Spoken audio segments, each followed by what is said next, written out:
श्री स्वामी समर्थ। ओम तस्य वितुवैरण्य भर्गो देवस्य धीमहि धियो यो न प्रचोदयात्। अध्याय 6। पुलस्त या ब्राह्मणाची पत्नी कैकई ही मोठी ईश्वर भक्त होती। ती नित्यनेमाने शिवलिंगाची पूजा करीत असे, त्याशिवाय ती अन्न ग्रहण करीत नसे। एके दिवशी पूजेच्या वेळी शिवलिंग काही केल्यास सापडेना। शेवटी आपला व्रतभंग होऊ नये म्हणून तिने मातीचे शिवलिंग तयार केले व ती त्याची पूजा करू लागली। त्यावेळी तिचा पुत्र रावण मातेच्या दर्शनासाठी तेथे आला। आईला नमस्कार करून त्याने मातेला विचारले, तू कोणाची पूजा करतेस आणि कशासाठी करतेस? तेव्हा कैकई म्हणाली, शिवलिंगाची पूजा केल्याने कैलासपद प्राप्त होते। तेव्हा रावण म्हणाला, मी तुझा पराक्रमी पुत्र असताना मुत्रिकेच्या लिंगाची कशाला पूजा करतेस? मी तुला कैलास पर्वतच आणून देतो। रावणाने आईजवळ प्रतिज्ञा केली, मी कैलासासह शंकर पार्वती यांना लवकरच लंकेत घेऊन येतो। असे म्हणून तो त्वरेने शुभ्र सुंदर कैलास पर्वताजवळ आला आणि आपल्या 20 हातांचा जोर लावून कैलास पर्वत उपटू लागला। शेवटी आपल्या 10 शिरांचा जोर लावून कैलास पर्वत उचलण्याचा प्रयत्न करू लागला। कैलासावरील देवगण भयभीत झाले। पार्वती भिवून शंकराजवळ आले। कैलासाला काय झाले, असे हादरे का बसतात असे विचारू लागली। तेव्हा शंकर तिला म्हणाले, तू चिंता करू नकोस, रावण हा माझा भक्त भक्तीचे खेळ करीत आहे। हे ऐकून आपण सर्व देवगणांचे रक्षण करावे असे तिने शंकराला विनवले। उमेची विनंती ऐकून शंकराने डाव्या हाताने कैलासाला दाब दिला। त्यामुळे रावणाची 10 मस्तके व 20 हात पर्वत आणि जमिनीच्या सांध्यात अडकले।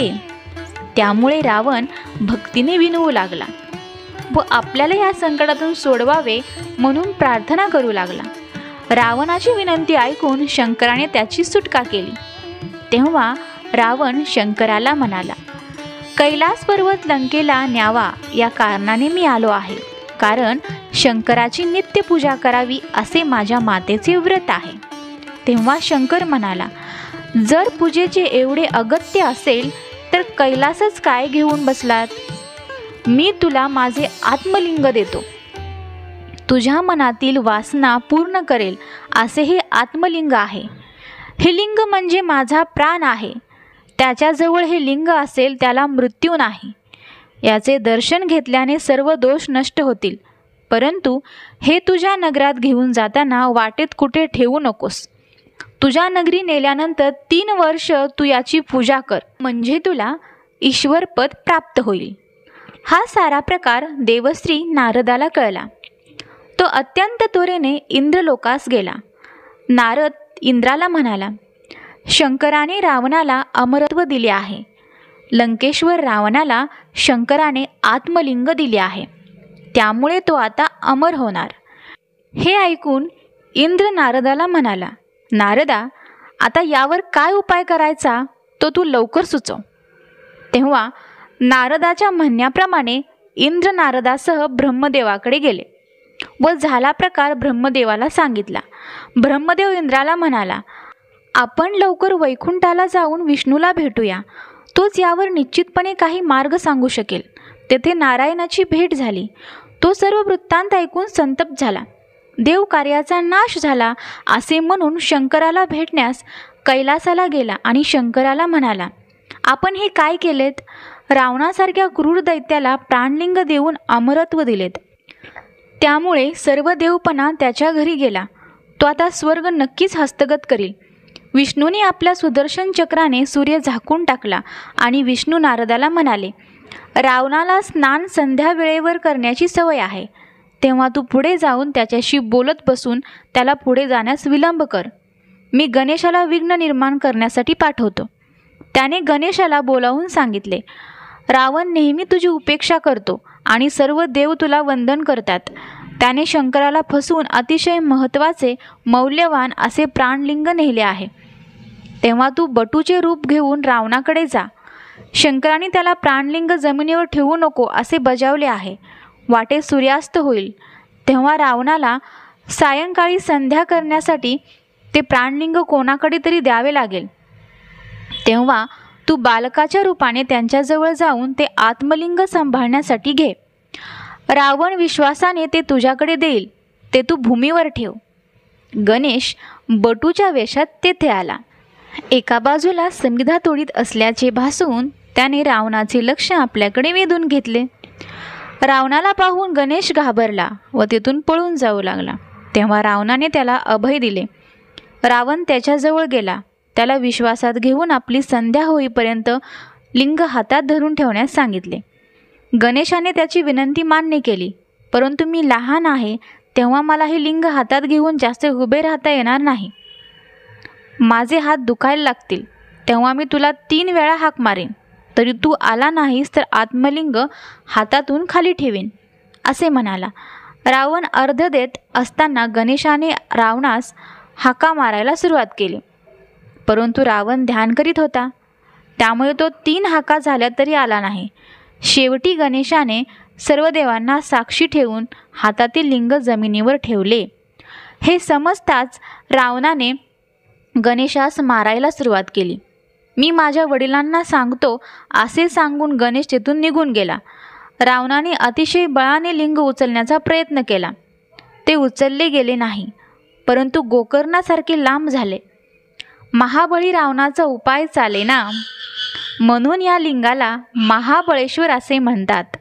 पुढे ते गोकर्ण क्षेत्र म्हणून प्रख्यात झाले. श्रोते हो, चला श्रवण करूयात अध्याय 7. मित्रासह हा इक्ष्वाकू वंशातला राजा अरण्यात शिकारीला गेला असता त्याने एका राक्षसाला मारले. त्या राक्षसाच्या भावाने राजाचा सूड घेण्यासाठी मानवी रूपी मायावी शक्तीने धारण केले व राजाचा विश्वास संपादन करून त्याचा विश्वासू सेवक झाला. पुढे श्राद्धाच्या दिवशी त्याने ऋषींना कपटाने आचार्याकडून नरमांस शिजवून भोजनात वाढले. हे वशिष्ठ मुनींच्या लक्षात आले. त्यांनी राजाला दोषी ठरवून 12 वर्ष ब्रह्मराक्षस होशील असा शाप दिला.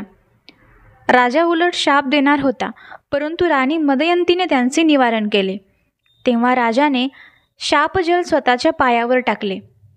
वशिष्ठींच्या शापाप्रमाणे तो ब्रह्मराक्षस झाला.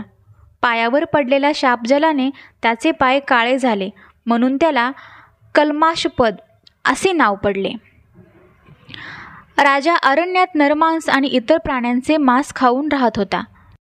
एकदा एक ब्राह्मण झोडपे त्या अरण्यातून जात असता तो ब्राह्मणाला मारू लागला. तेव्हा त्याच्या पत्नीने कळकळीने आपल्या पतीला न मारण्याची राजाला म्हणजेच ब्रह्मराक्षसाला विनंती केली. परंतु त्याने ते ऐकलं नाही आणि ब्राह्मणाला मारून खाल्ले. म्हणून त्या प्रतिव्रतेने राजाला शाप दिला. तू जेव्हा 12 वर्षाने शापमुक्त होशील तेव्हा तुला मदयंतीजवळ भोग भोगता येणार नाही. तसे करशील तर तू मरण पावशील असे म्हणून तिने पतीच्या अस्थिसह स्वतःला जाळून घेतले. कालांतराने राजा शापमुक्त झाल्यावर त्याने झालेला सर्व प्रकार मदयंतीला सांगितला. आपले ब्रह्महत्येचे पातक धुवून काढण्यासाठी त्याने मंत्रांच्या आणि पुरोहितांच्या सांगण्याप्रमाणे अनेक तीर्थयात्रा व्रतवैकल्ये केली, दाने केली, पण त्याचा काही उपयोग झाला नाही.